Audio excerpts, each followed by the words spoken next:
Thinking about the Caribbean and doing some travel? Keen on luxury and the comforts of home? Well, this segment is for you. Travel and lifestyle trends expert Mary Lee Kern has a dreamy destination. Hey, Mary Lee.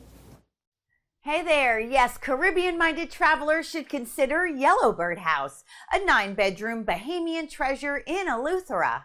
This expansive ocean view property, alongside a private pink sand beach, boasts a main house with 4 en-suite bedrooms and separate master suite with private entrance. Its spacious living room with a bar is a cozy space perfect for games, conversations, and sunset cocktails that are best viewed from the attached pergola overlooking the heated infinity pool and private beach. A chef's kitchen features appliances and cooking tools to meet all needs. The detached guest casita also overlooks the pool and has a large living space, eat-in kitchen, and multiple en-suite bedrooms.